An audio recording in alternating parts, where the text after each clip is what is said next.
लोगोफोर एसे फुजा खालामफैदोंमोन फुजाया जोब्बाय जोंनिया फुजा होखांबाय नोंथांमोननो खिथिबाय आरो बे जाबाय माबानि पार्वती मानि आरो बे जाबाय नैबे सोरनिबालाय नैबे जाबाय शिवलिंग और नैबे जाबाय हनुमान जीनि आरो बै सिगाङाव दङ कालिनि थांलायनोसै जानि गारिया नै बाइकआ आंनि रामपियारि 5 बोसोर जासिगोन एकदम चकाचक दङ दाबो जेराव थाङो बेयावनो हेल्प खालामो बेसोराया सानजौफुंनि ओंखाम संनो जालायबाय आरो दिनै जोंहा अनला खारै संगोन अनला खारैजों दाउ बेदरदो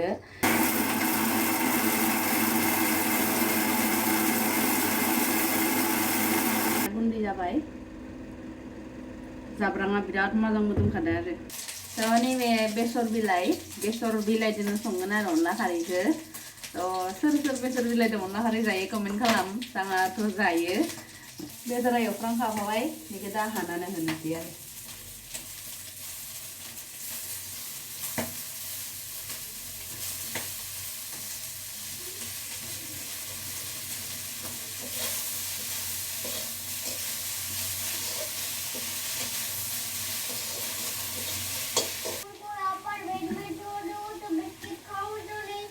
न'निफ्राय खारै लानानै फैनाया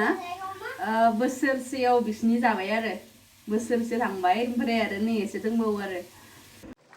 लोगोफोर जा गोथाव गोदौखाबाय जानोसो नांगौ आरो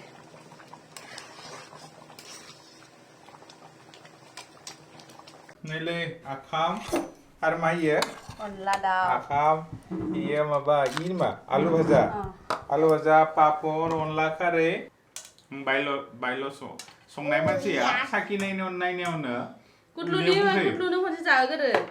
एकदम अनला खारै जानो नागिरथारो लोगोथ' मा जागोन सो यामी है बेटा चम्मच लो पकड़ो मगर जब फुगे ही नहीं अनला खारै के आज तो मजा है आशी से वर्षला मजा नाही अरे जाते मस्त होता था सुपर हिट माना गिलन चलेगे हाँ माना गिलन चलेगे अरे जो जरूरत सामान है वही देख रहा हूँ यार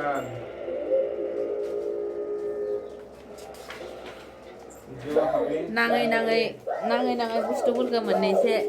बाहेराव दिहुन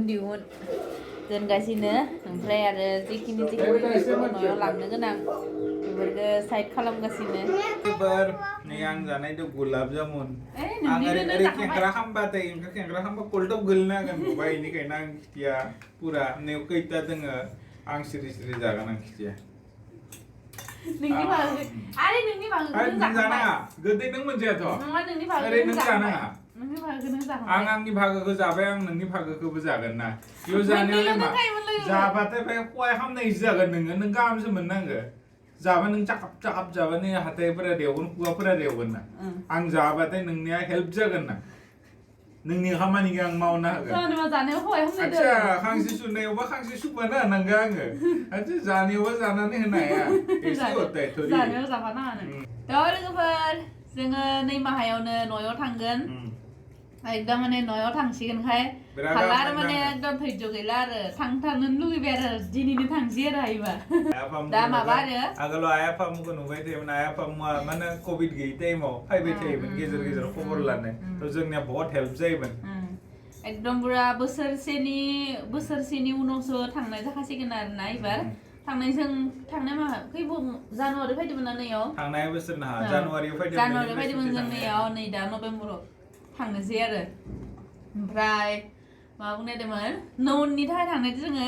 आखाम गोरलैनि फुजा होयो लोगोफोर जानो आखाम नौन दोङो फैबानो जाबाय ओंखाम नौन जानो गावैनो अमा बेदरा लाइ बिलाइ नङा मुला बिलाइ आरो अमा बेदर लाइ गैयिनि मुला बिलाइजोंनो या होबाय आरो ना सुन्दर मुला बिलाइ अमा बेदर थिग जाखागोन आङो बिदिनो गोदोर जायो हा ओइ गोदोर होनना पेपर संना लाबनाया बिदिनो जायोमोन ना एकदम लाइ बिलाइ होनानै आंहा मोनखाबायसन ओमफ्राय दै होनो होआलाय जाजोबखागोन दैसो होनांगौया मा दैसो होनो बेयावलाय बे जाबाय धनिया बाथोन धनियायावथ' फालौल'सो दोङो दा धनियानि धनिया बाथोन जाबाय धनिया बाथोन आरो इलाय बे बेदर आरो बाय दंबावो गंदा नहीं है ऐसा इतना बारिश बारिश बारिश तेज पूरा कपड़ा का सत्यानाश कर दिया आज तो नहीं जाऊंगा तुमको जाना है तो जाओ मॉल में है क्या हाँ मॉल मॉल कर रहा है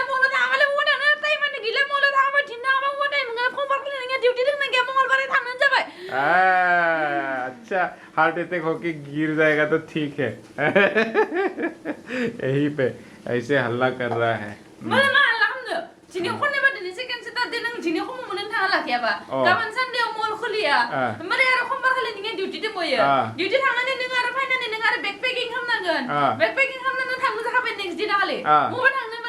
मबा थांनो माने जा अखमाव थांना बायगोर लांगा बायगोर इयाव नों मा बायनो इयाव अरे ओके बरिया हांसि सु आरो बिराद सैथान गावनि हांसिखौ साफा सुना आंनि काहानि मोनसे आंनि हांसिखौ साबोन एकदम बारखं अखार जुबलायो आंनिया साफा सुआ माने जानानै उदैयाव हामा जाबा जादों गावनि हांसिखौ मोजां सुना लानानै एकदम साफा नै आंनि काहानि हांसिखौ सुबायो आरो गावनिखौ नै दासो लाखै लाखै सुदो बिराद साफा खननै हुगोन आरो खननै सुगोन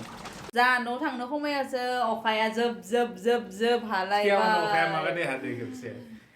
नोंनो पापि खायनो अखा आं पापि आं लिंदो आरो न'हा ओरैबा अखाया जागोन बिदि हायो मबावबा थांनो गोनांबा माने इयो सिगां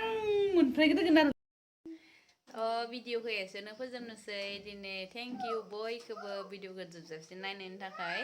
ओमफ्राय नै अखायाबो गायासै एसे खोमसिबाय आरो खोमसिबानो अखा हानायनि थाखाय आरो बांसिन खोमसि जासिनदो बरावबो थांनोबो हानाय नंला अखाया एसे जोब जोब हाबाय दोङो ओमफ्राय नै दुब्ला उरलांबाय थ' थेंक इउ बयखौबो भिडिअखौ जोबजासिम नायनायनि थाखाय